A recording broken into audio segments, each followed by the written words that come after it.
Hey guys, welcome back to my series on Glock perfection, quote unquote. They're kind of perfect. So last time we talked about changing our sights out on our pistol, and that's the first thing I ever did to modify a Glock. Now I'm going to show you the second thing I ever did, which is to remove these pesky finger grooves and to undercut the trigger guard. This is one of those modifications that's become really popular lately, is removing the finger grooves and undercutting the trigger guard so that somebody with bigger hands can get a more comfortable grip on the pistol. I've already done it to our test 17 because I was carrying it. I had to have it done. Sorry, I didn't put it on film. And I just got in this Gen 4 19, and I'm going to do it to it also.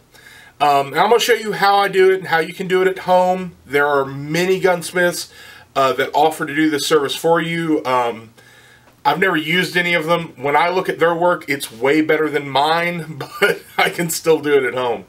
It's really obvious on the 19 how much like my fingers don't fit because of these finger grooves. And every time I've ever had someone handle one of my guns or somebody else's guns that had the finger grooves removed, they were a lot happier with it. Big hands, small hands, whatever. I wish Glock would do away with these. They've had them since the Gen 3s. No one else seems to do finger grooves on the gun anymore. Glock's just stuck with it. The next thing, and I've also already done it to our 17 here, is a grip force adapter or a beaver tail add-on. In the Gen 4s, I think in the second run of the Gen 4s, Glock added a beaver tail option to the Gen 4s. And a beaver tail is just this extra piece that comes out here. The reason why I love a beaver tail is it allows me to get as high up on the gun and stop. So that my hand is nice and high up here, but it's not going to get eaten up by the slide. This isn't a modification that you have to do. It's a modification that will help you get a better fighting grip on your handgun. I like the GFAs more than I like the Glock backstrap option. The GFAs are cheap, 26 bucks shipped. They can be a little tricky to install for myself. I'm not great at it. I typically have a friend do it. But they don't add a ton of extra bulk. They are already kind of stippled and texturized, so they give you a good firm grip on the gun. And we'll talk about texturizing your gun in another segment. I'm not going to show you putting on one of these. Just get it, and there are plenty of videos showing you how to install it, but I consider removing the finger grooves, undercutting the trigger guard, and adding a beaver tail to be the part 2 of making a Glock perfect for me. And it's cheap.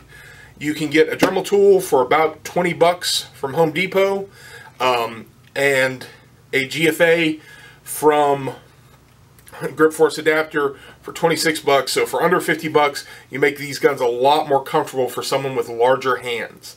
Even people with small hands like it done like this. So kind of makes the gun a little bit more ergonomic, a little more comfortable to hold and to drive and everything else. A note on dremeling your gun. Be careful.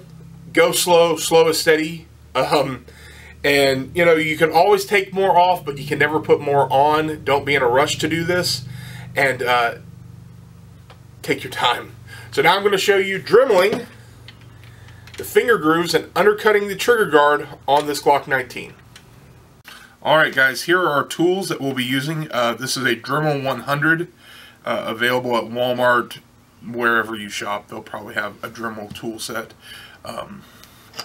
Safety glasses. Safety may be our third priority, but you don't want to catch some plastic in your eye, so I'm going to go ahead and put on my safety glasses.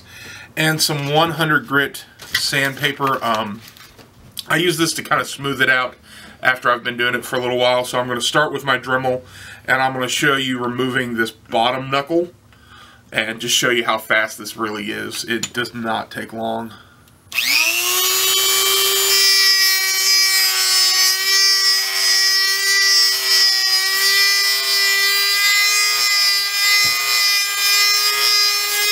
As you're doing this, you're going to want to make periodic stops and just sort of check your progress, see where you're at, see if there's a spot you're missing. I shouldn't have to tell you to make sure your gun's unloaded. In fact, I'm patently not going to tell you that. If you don't know to unload your gun before doing this, you deserve what happens to you.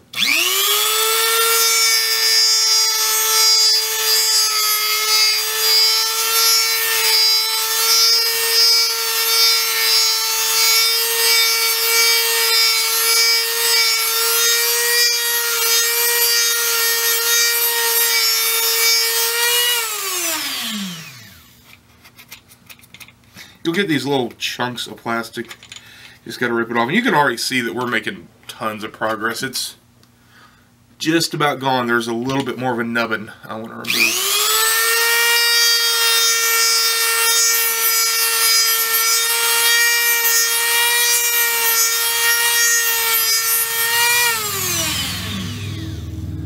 There we go. So there you go.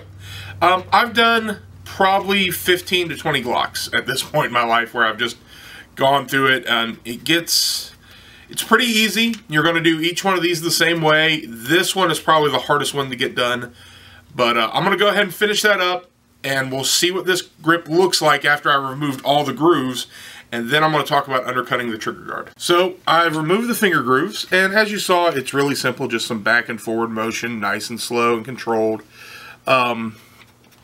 And now I have a much better grip. But as you can kind of tell here, my my middle finger kind of gets smushed up against the trigger guard. And I'd like that to be cut out a little bit higher so that I can get more of my hand higher up and get a little bit more control on the gun. It's already a ton better just with the finger grooves removed, because now my hand can go where it wants to.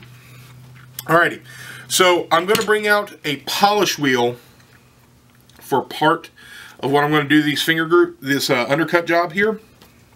And what I'm essentially going to do is I'm going to barrel down and dig out here back and forth. And what this is going to be for is on the sides, we're going to polish it out and kind of bevel it to let my finger slide in. So there's not going to be a rough contact point. So I'm going to get started on that.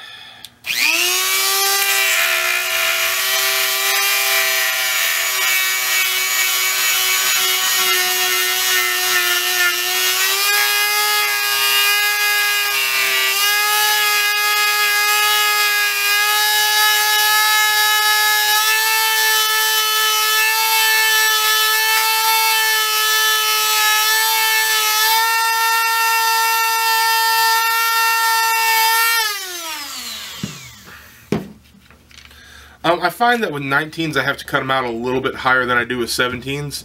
So I'm going to go ahead and finish this one up, and then we're going to show you what the finished product looks like, and we'll get back to talking about it. Alright guys, so now we have, I'm going to move this one for just a second.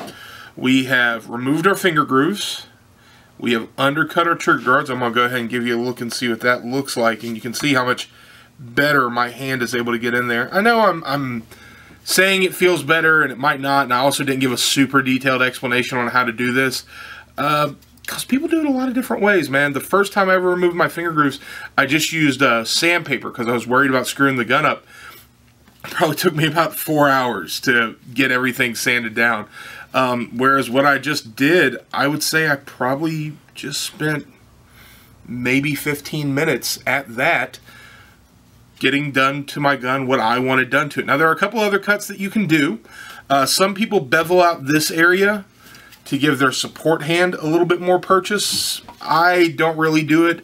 Some people will cut into here to give a little bit more area for you to grip the magazine and get it out in case of a malfunction.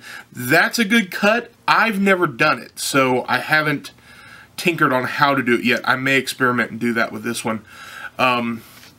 This is my roommate's Gen 4 Glock 19 that we did a little bit less of an undercut on the trigger guard because his hands aren't as big as mine, but we still removed the grooves, and we add the medium back strap to it with the beaver tail from Glock.